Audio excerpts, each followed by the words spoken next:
My name is Megan Davies, and I'm 32 years old, living right here in Atlanta, Georgia. For as long as I can remember, I've loved building things, solving puzzles, and seeing complex systems come to life. That's why I became a lead software developer at a really promising tech company downtown. It wasn't just a job, it was where my passion truly thrived. I loved the hum of the servers, the focused silence of a busy coding session, and the rush of cracking a difficult problem that had stumped everyone else. My apartment overlooking Piedmont Park was a quiet sanctuary, a place where I could recharge and dream about the next big project. I wasn't flashy or loud, but I was good at what I did and I was proud of it. I had a clear vision for my career, picturing myself leading innovative teams and shaping the future of technology, not just building it. I was always the first one in and often the last one out, driven by a quiet ambition and a genuine love for my craft. I believed in working hard and letting the results speak for themselves, a philosophy that had always served me well. I had built a reputation for being reliable, insightful, and incredibly skilled, and I was on track for a major promotion, a team lead position that felt within my grasp, a real stepping stone to my larger goals. I felt satisfied with my life, a good balance of challenge and comfort, always pushing forward. Then Mark joined our team. He was new to the company, brought in as my direct manager, and he had a charm that could light up a room. He was confident, always had a quick laugh, and seemed to impress everyone immediately with his smooth talk and big ideas. At first, I was optimistic. I thought, here's someone who can champion our team, someone who will recognize and support our talent. But quickly, a subtle shift began. It started small, with Mark presenting a project update where he forgot to mention my name when detailing a particularly complex feature I had designed and implemented.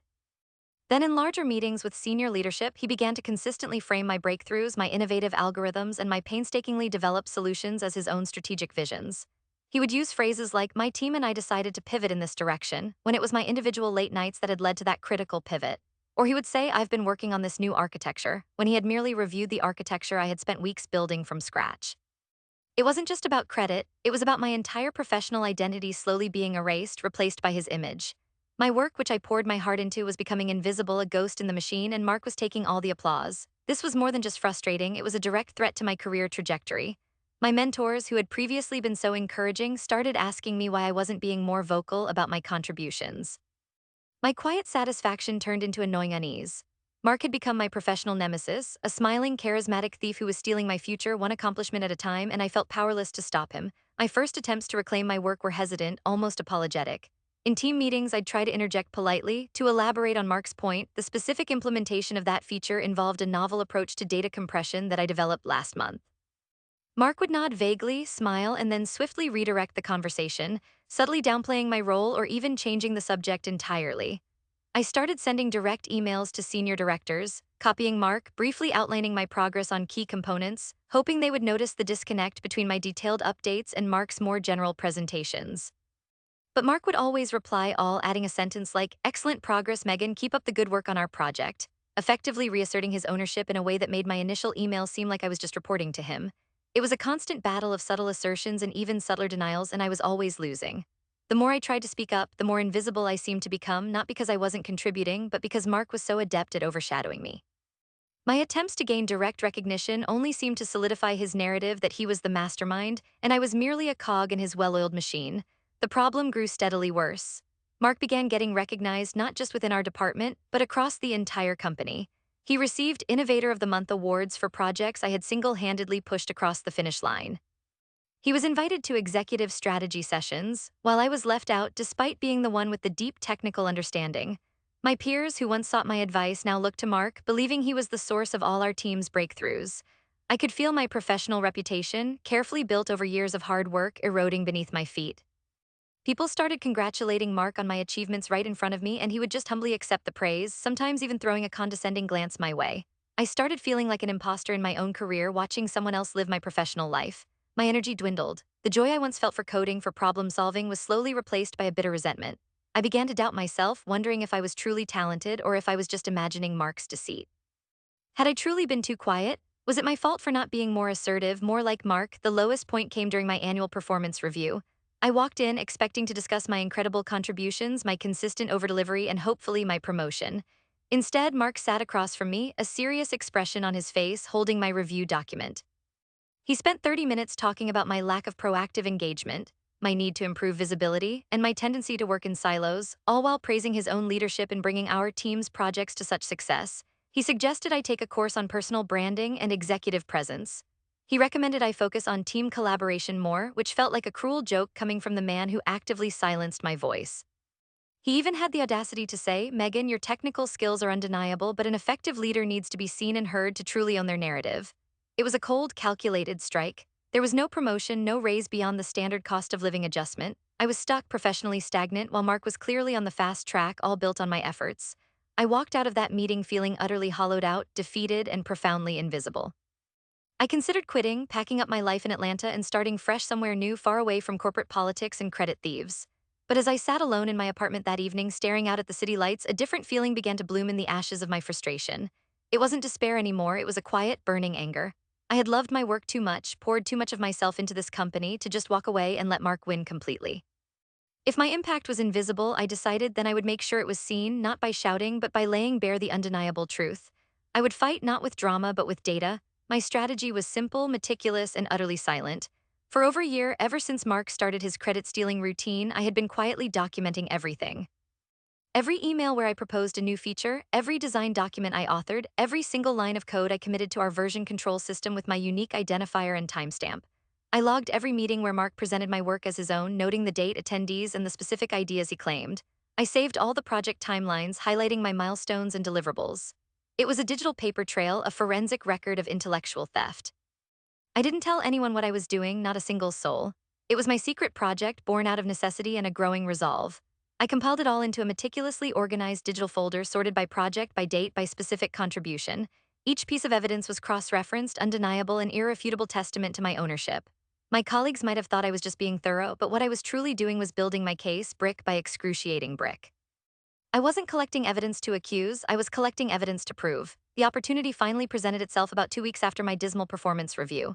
Sarah Chen, one of the senior directors who had always been a quiet supporter of my early career, scheduled a follow-up meeting with me.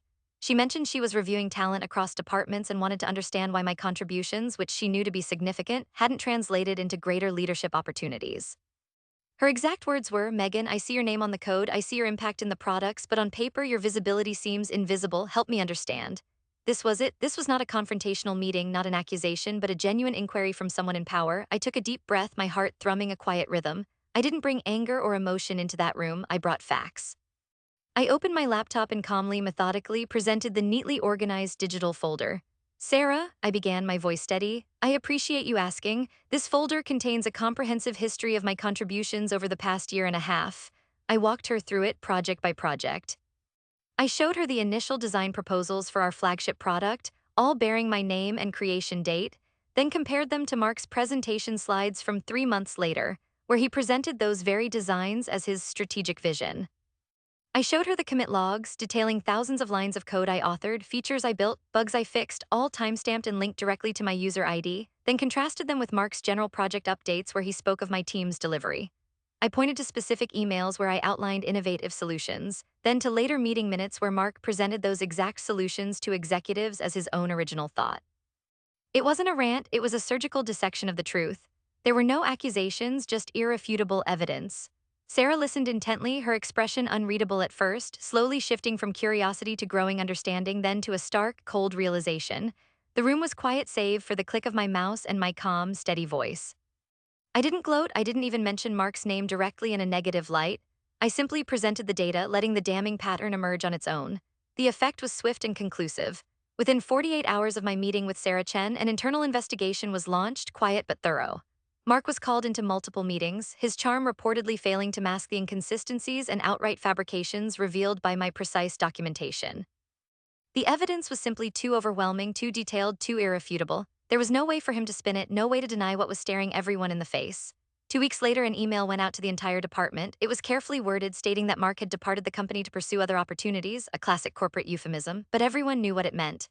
There was no dramatic walkout, no public shaming, just a quiet, almost surgical removal. It was exactly as I had intended, precise, clean, and utterly effective, but the story didn't end there for me.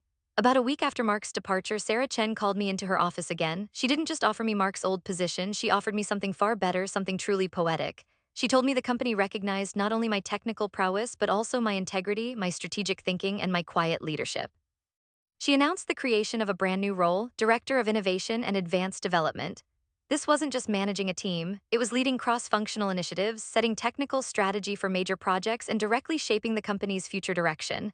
It was a role that combined my passion for hands-on development with my long-held ambition for strategic leadership, a position tailor-made for my unique skills. I wasn't just promoted, I was recognized for who I truly was beyond the shadow Mark had tried to cast. My new office had a spectacular view of the city, and the work was incredibly rewarding. I was building new things, mentoring new talent, and my voice was finally heard, truly heard at every level.